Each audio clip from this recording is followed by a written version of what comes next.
A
mysterious island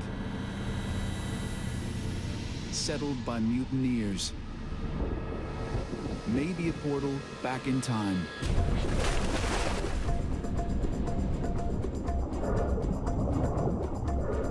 To a world where predators reign and live by a different set of rules.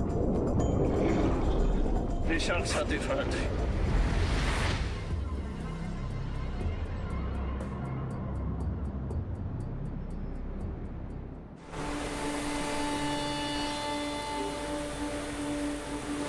It's been days at sea, far from the shipping lanes, and thousands of kilometers from the nearest continent.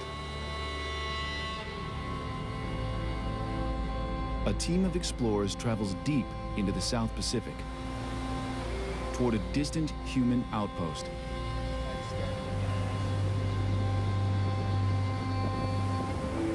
Then, a tiny island appears in the mist. And here it is, the famous Pitcairn Island, what must be one of the most remote inhabited islands on the planet. It's called Adamstown. We're just about there. Few people have visited Pitcairn, let alone filmed here. To most outsiders, it's a complete mystery. We know very little about this island, but we know almost nothing about what's going underwater. That is what this team is here to change. Marine ecologist Enrique Sala has scoured the seas to find and help protect the ocean's last unspoiled places. I want to show to the world what the ocean was like hundreds of years ago and why we have to preserve them. Pitcairn's waters could be hiding a lost piece of the ocean's past. To find out, Enrique has built an all-star team of scientists. This will be a good home for the next month. 7 seasoned explorers and 1 young adventurer on his very first mission at sea. Former nerd. You evolved. You look like a former nerd. Leading the ground expedition is National Geographic explorer Mike Fay. And we're already checking out the bow for camping. You've been traveling across flat ground for the last 9 months. Mike has trekked through the world's wildest places. As far as the eye can see, there are no humans. To see what life is like without us. Now, Enrique's team has joined forces with the Pew Environment Group. If they can crack the code of this unexplored world and even protect it, they may unlock secrets that can help marine life everywhere.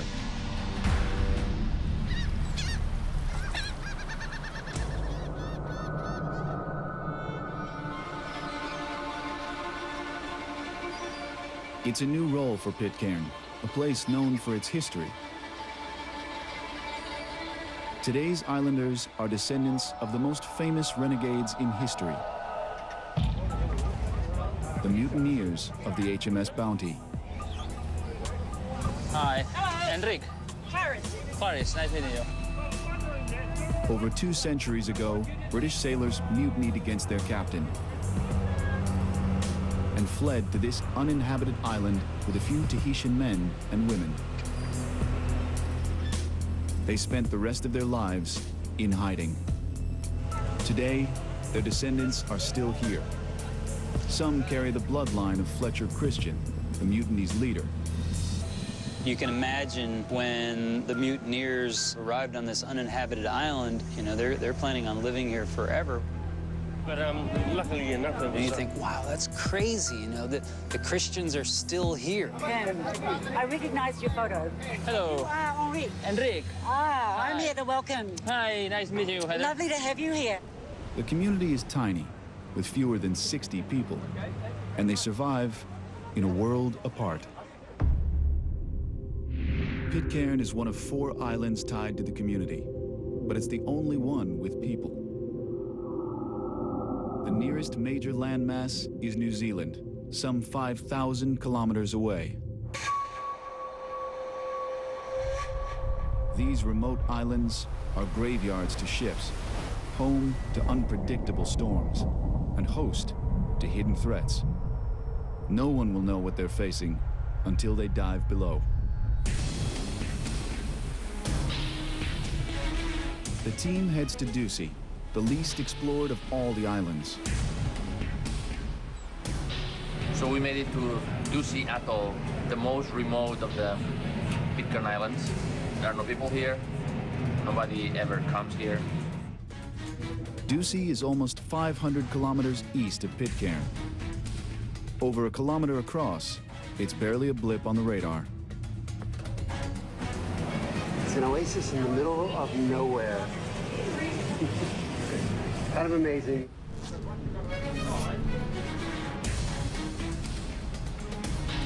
This is one of the least studied reefs in the Pacific. This is going to be a first to measure the abundance and the biomass of the fish. The world below is a total mystery. Few humans have ever seen what this team is about to.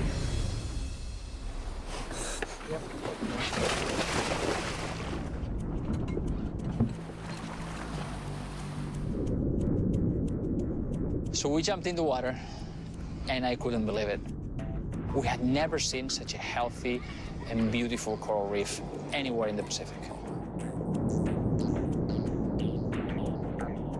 You had the entire ecosystem, the entire food web, right there in front of your eyes.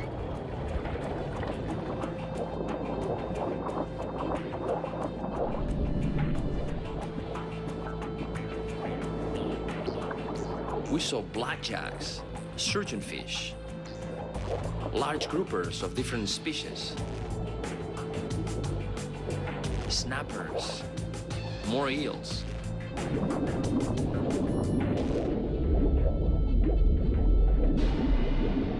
Then the sharks came.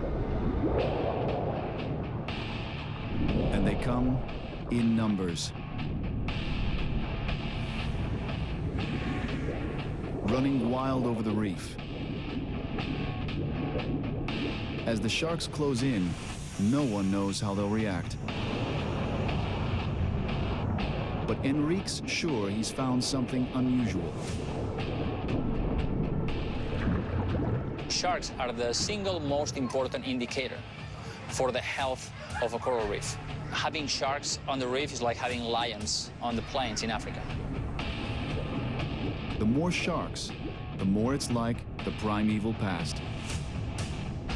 And this place is swarming with them.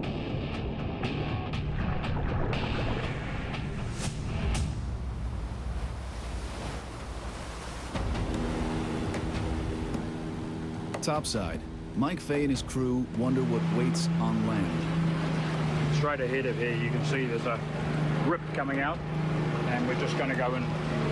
Ducie is the outer island where hardly any Pitcairners go. Most people haven't really been there, and so I want to walk the entire atoll just to get kind of a notion of, you know, what are we dealing with here? You'll have some high-tech help. Alan Turchik, the young rookie, has brought some new gear. A mini drone to photograph Ducey from the air. So we're trying to get some high altitude pictures using the helicopter for Mike so he can kind of see what the island looks like. It's going to be important to get some shots above so Mike can kind of see how he can make his way through the island.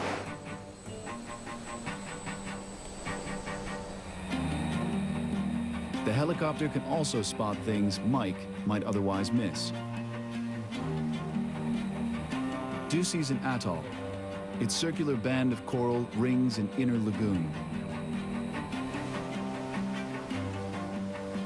But this aerial scout could reveal more about the island. All right, better landing. I'm excited about this little remote helicopter because I'm thinking, wow, this thing is unbelievable. I mean, it's like this little space machine, you know? God, we can fly this thing over these islands and you can basically do recce's with it. Is there anything special that you want, Mike? Any pictures? That point over there, that seems to be like one of the main breeding areas for the petrels. Okay. And so this thing just goes bzzz.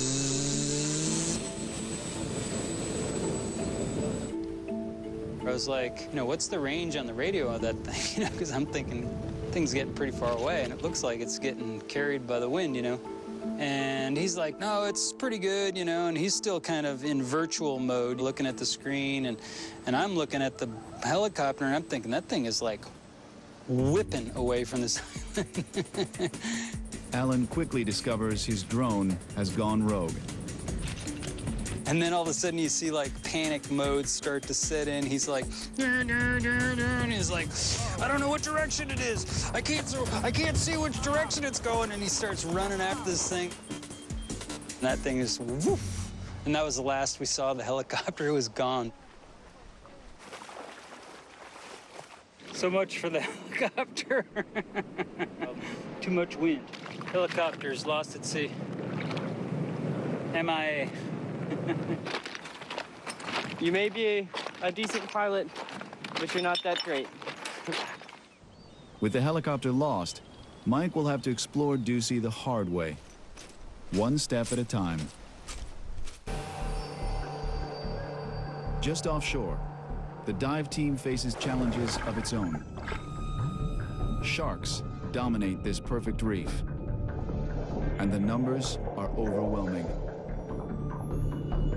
As they close in, Enrique knows that anything can happen. This close contact could come at a price.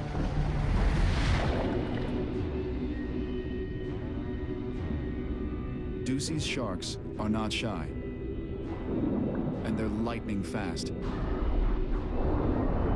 In a second, they could bite the divers before anyone even noticed. The team doesn't scare easily. Likely, the sharks are just curious. Chances are, these sharks have never seen a human before.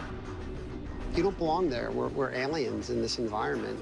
It's like being in outer space, except with life. The more sharks there are, the better it is for the reef.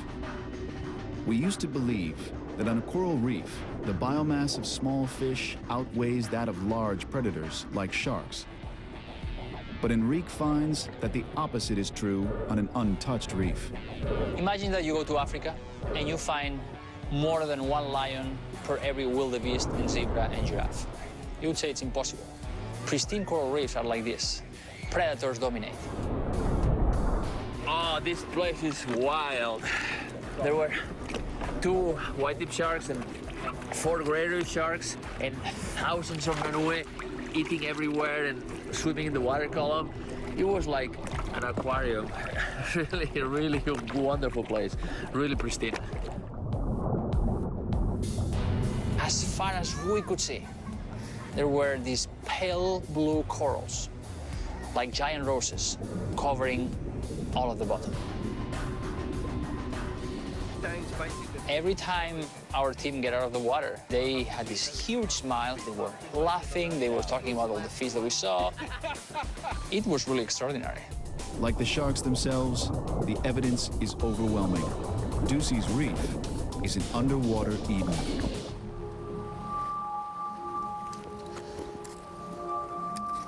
Back on land, the island is a whole other world. It was hot and muggy and sunny. You think, oh, we're on this beautiful atoll and it's paradise. Well, when you're walking those transects, it's not paradise at all. It's hell. We're here on Ducey Island, surveying petrels and I think of seabirds. You don't quite think of where they nest, but on this particular island, they nest in this Turnifordia forest, which is pretty dense stuff. Here's one.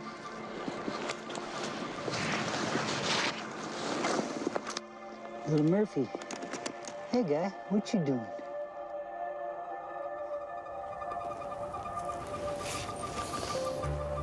Like many seabirds, petrels thrive on Ducey. But Mike discovers something disturbing.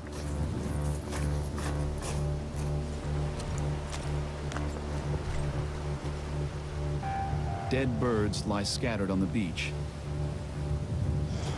Looks like they got eaten by something. That's not a good sign. Third dead bird. Fourth dead bird. Immediately, we start seeing dead petrels. See, something looks like it's been chewing on the bones here. But what is killing them? Dead birds all over this place.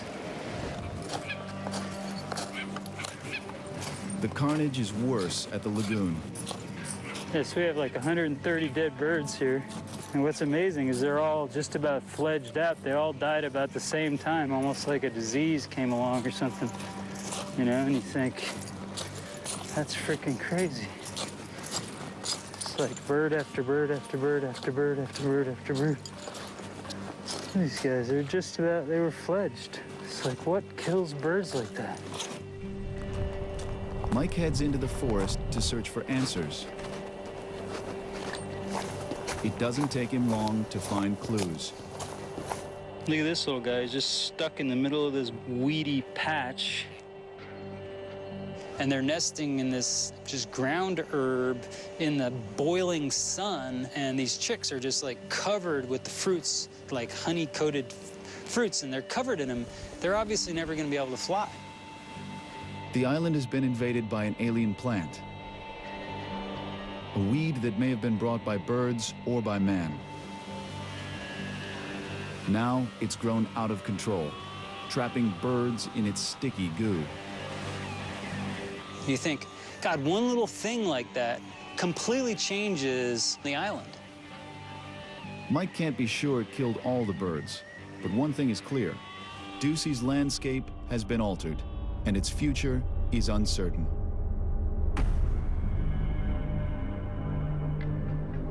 After exploring the reef, Enrique knows there's no time to waste. Ducey's waters are untainted, but for how long? Ducey had the clearest water and the healthiest coral reef we have ever seen. It's 100 meters. It's unbelievable. And we all left Ducey with one thought. This place has to be protected. There is no other option. How many places like Ducey are left? You know, when you see corals just layered on top of each other like that. Beautiful sight, huh? Isn't it nice? Wow, yeah. But ahead lies another island, where life is strangely different.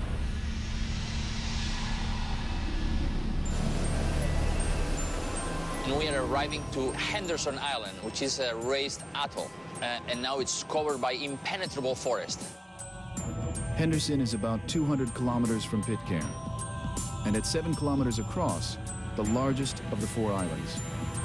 Like Ducey, it's now uninhabited, but people have spent time here before. Replay. Enrique wants to see if they've left a mark.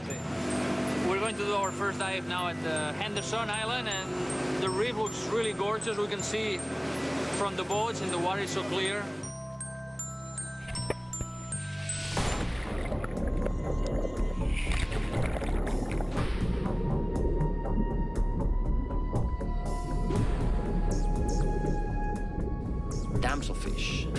butterfly fish, more eels, these large red snappers, which were very inquisitive.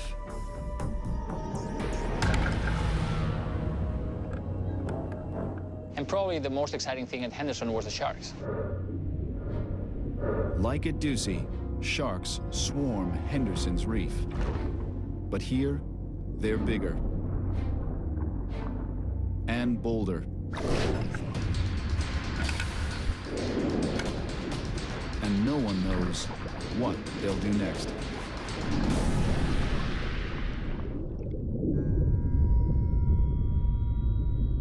The sharks move in toward Enrique and the team. The sharks were very curious, and they came to check us out very closely. Almost too curious. They're clearly bolder than the sharks at Ducie. Enrique soon realizes why. We were diving with this diving gear that doesn't produce any bubbles, so we were very silent. Soon the team is surrounded by sharks. They come, wow, really close to us to check us out. It was a really exciting dive.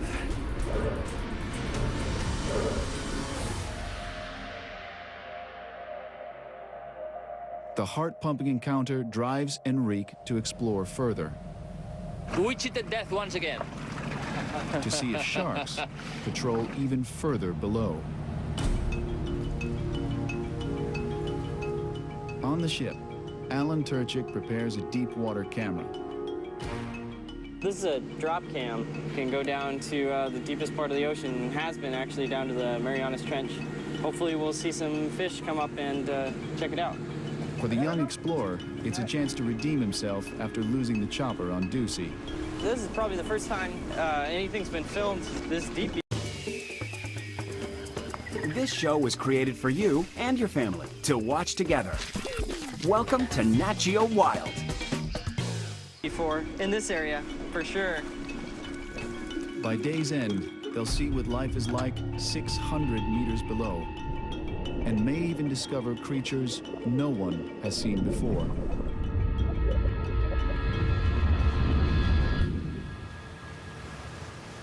Mike Fay is anxious to hit the beach. For a terrestrial explorer, Henderson is a treasure island.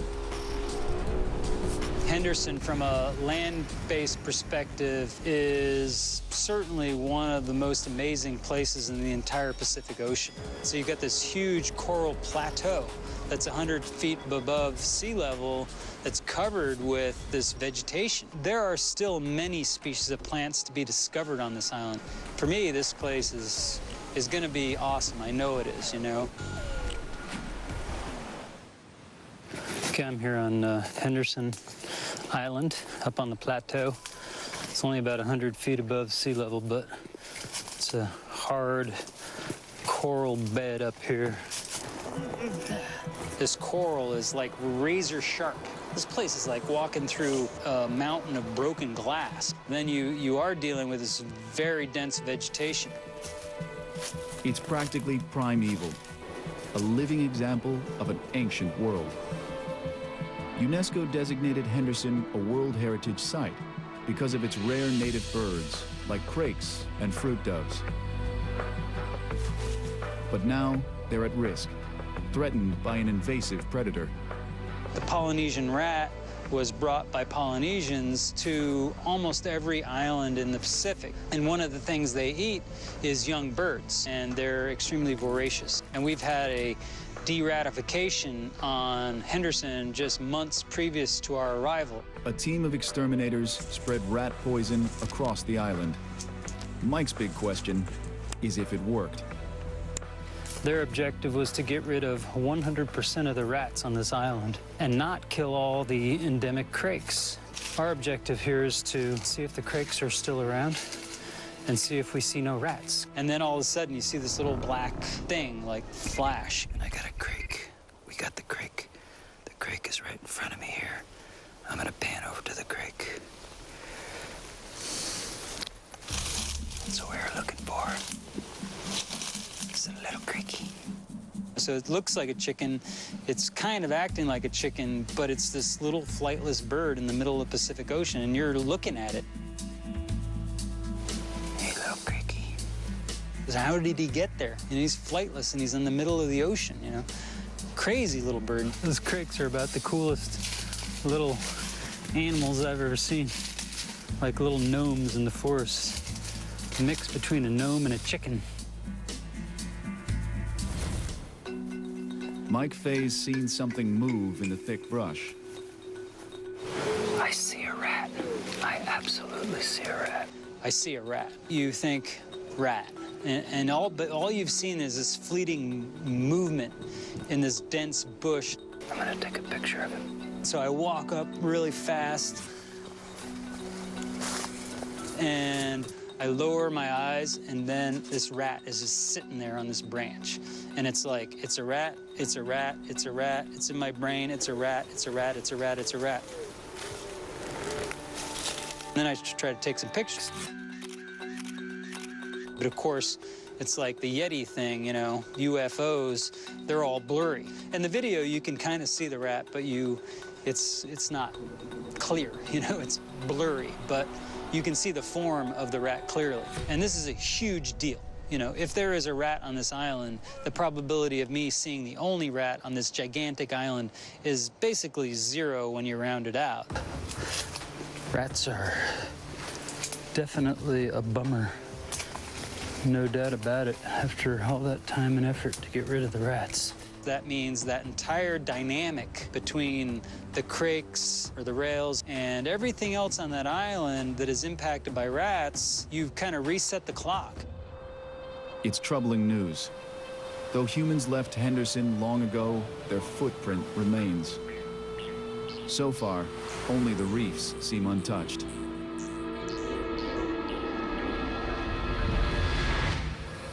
So we just picked up the signal from the drop cam that we put down yesterday, and so we're gonna go pick it up.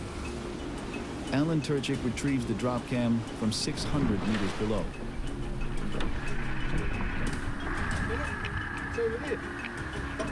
Oh yeah, I see it. This should be interesting footage because it's the deepest we've dropped it so far since we've been out at the Pitcairn Islands. No one knows what it may show, or even if it worked.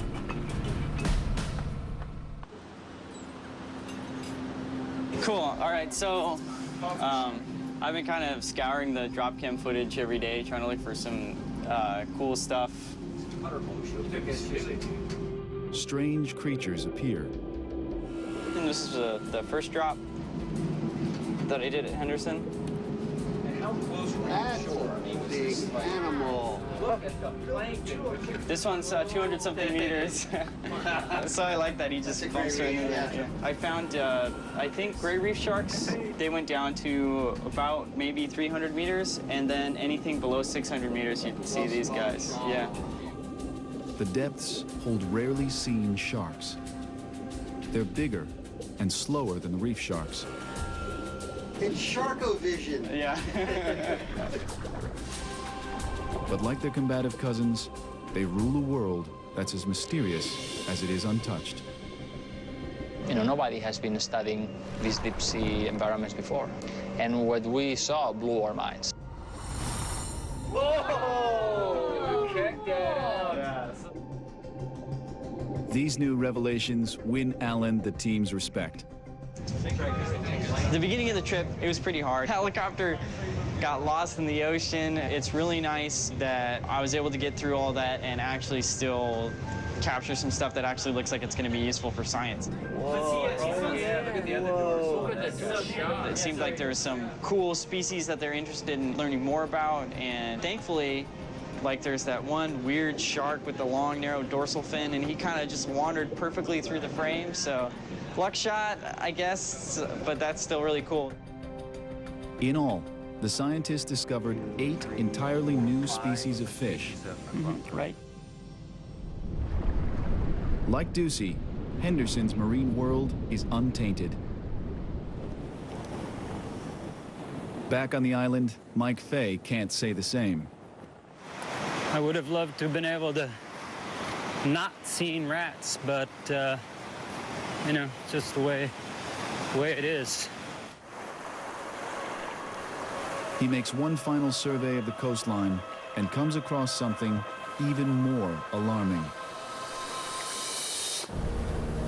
Thousands of kilometers at sea, Mike Fay stumbles on a shocking scene. Here on a speck in the middle of the Pacific, garbage. This is the east beach of Henderson Island here. And what is most impressive about this beach is pretty obvious. The amount of trash. It's pretty unbelievable, actually. Just littered with fishing paraphernalia. Fishing crates, containers for water, floats, nets. Everything you can imagine connected with the fishing industry. You think, you know, this is one of the most isolated islands in the entire world, really. Certainly in the Pacific, uninhabited, out in the middle of nowhere, hundreds and hundreds of miles from the nearest human habitation, and it's just covered in trash. Though the island's far from human settlements, it may not be far from fishing.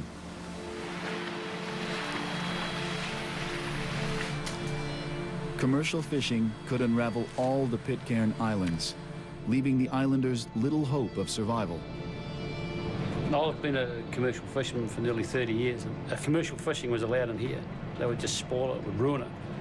It would go from what it is now to decimated within 5 years, I would think. There'd be nothing left. It's only a matter of time, really. You know, I think it would be a very sad day for them to see a big long-line boat around their island taking the fish that they really cherish. The question is whether fishermen have already stripped fish from nearby waters.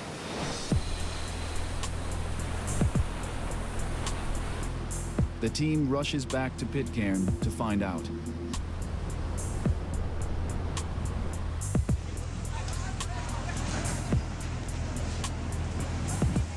Since the days of the bounty, Pitcairners have survived by fishing their waters. Enrique wants to know if Pitcairn's reefs have fared as well as the other islands. We know what a pristine coral reef looks like. What happens when we put a small human population in one of these places? Okay, ready? All right, everybody, see ya.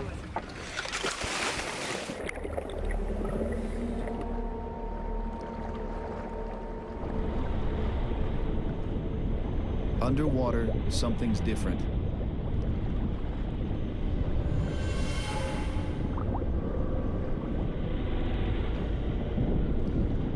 There was a halo of murky water all around the island, so we could not dive at the shallow places where they promised us to see so many fish. Should we go just here? We were a little disappointed, so we decided to go deeper. The strange conditions drive them further offshore. But at these depths, the chances are slim they'll find many fish. Okay.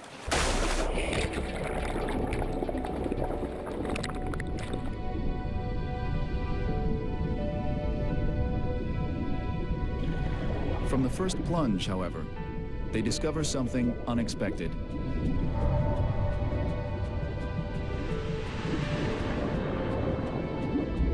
There we found a new deep coral reef that had not been reported previously. Fantastic coral reef covered by healthy corals and lots of fish. Usually, we find tropical reefs at 18 meters or less. This one is twice as deep.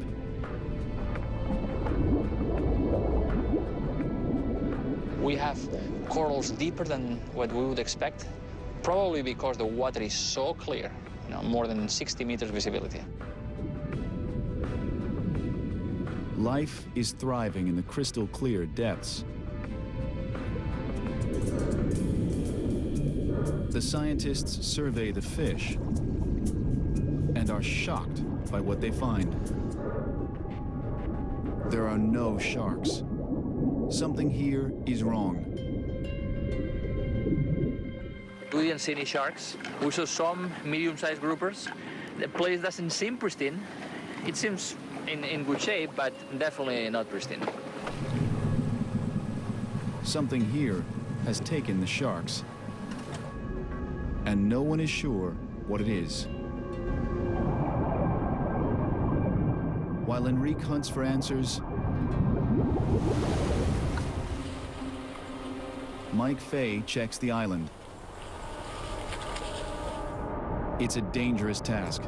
Pitcairn is wild and rugged. Climbing is treacherous. Incredibly steep slopes, and the soils are extremely slick, and it's freaking dangerous, you know, really dangerous, and it's scary. In places, it's a sheer and deadly drop. I don't want to fall off the mountain here. That's my main worry. Because if you go down here, you go down. You go down all the way. But Mike presses on. That is insane. Big old slide, whole freaking valley came down here. An enormous landslide has destroyed this hilltop. You know, the fact that you've lost an entire hillside on a very small island, it's like you don't want huge chunks of your island falling into the sea. The discovery drives Mike further. The wild island is showing significant wear and tear. You know, Mutiny came here 1790, so people have been pretty intensively using this place for over 200 years. Fishing and chopping the vegetation, cultivating and building trails and roads. It's a heck of a lot of human use here. The small human presence has changed the island, and after an unusual amount of heavy rain, maybe even the sea.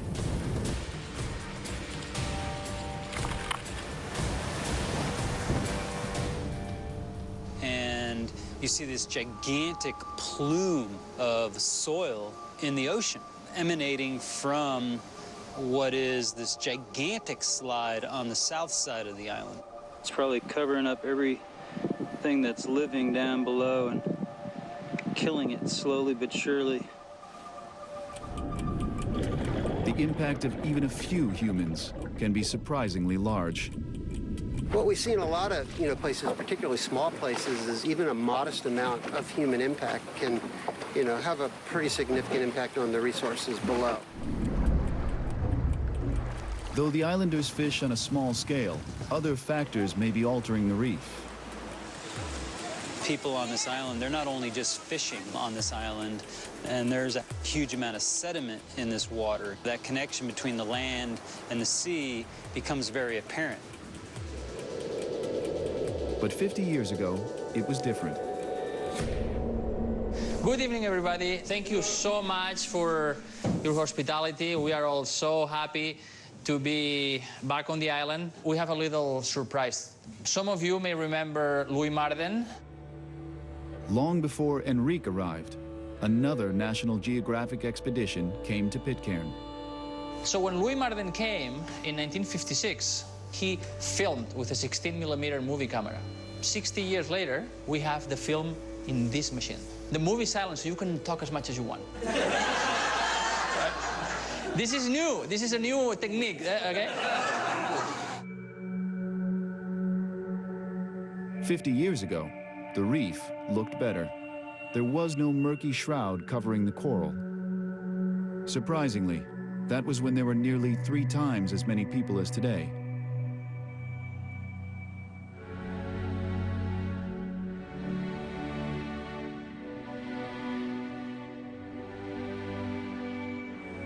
It was so exciting to see that footage. I was 14 when Louis Marden was here.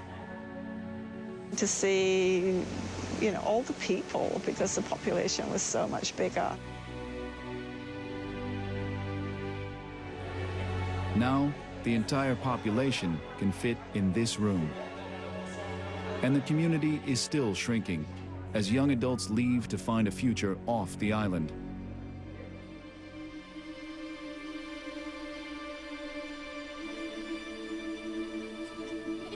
Their future is at risk, and they need a solution fast.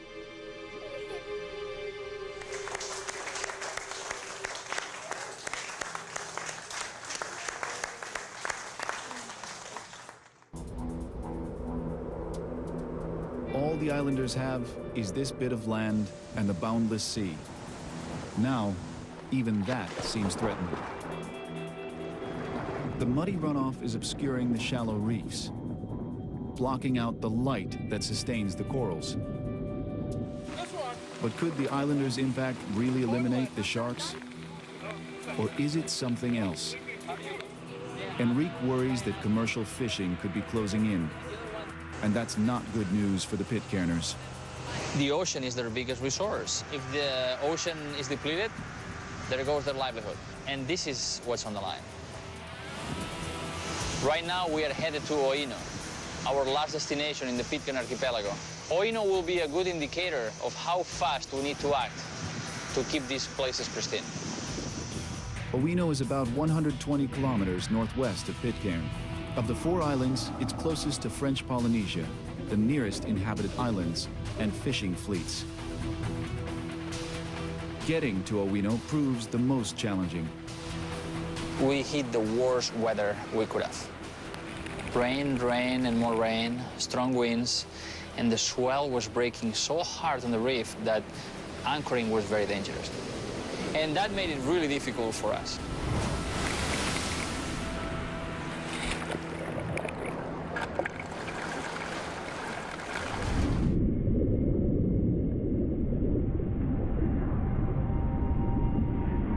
Below, conditions are no less troubling. Oino's reef lacks the vitality of Henderson and Ducie.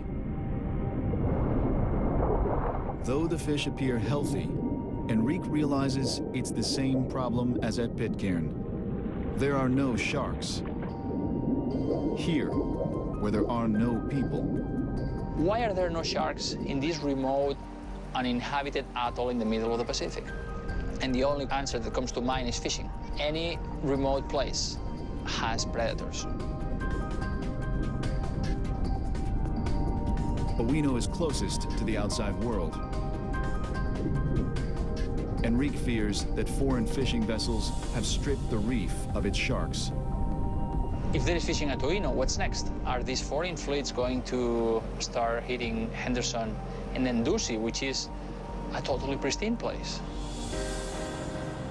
To the team and many islanders, the solution is clear. Create a marine reserve, protecting the entire Pitcairn archipelago.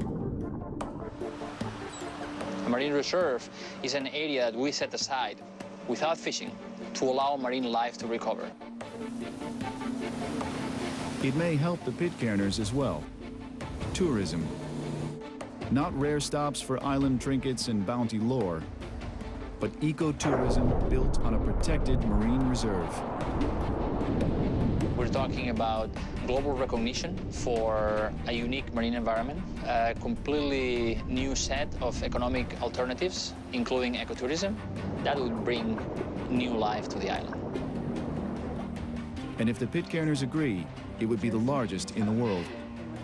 Enrique and Heather Bradner of the Pew Environment Group discussed the idea with the islanders. To remember Zach in exploring this concept of a large marine reserve here together. I'm certainly in favour of the reserve because I think that, you know, what have we really got to lose is not being... Maybe having a marine reserve and building a tourism industry is one way that we can create a future. I think this marine protected area, it makes perfect sense to them when they think about it. They're extremely proud of where they live. Okay, we got a new waypoint. Here we go. Closer people are connected to the land, the more conservation makes sense to them. The plans are in motion. Already a new team is mobilizing to investigate Mike Fay's rat sighting on Henderson. It's the first of many steps toward protecting all the Pitcairn Islands and preserving their timeless waters. A marine reserve could completely change the image that people have about the Pitcairn Archipelago. We could go beyond the bounty and understand that the Pitcairn Islands harbor some of the last healthy environments left in the ocean. And they are so valuable that not knowing about that would be a tragedy.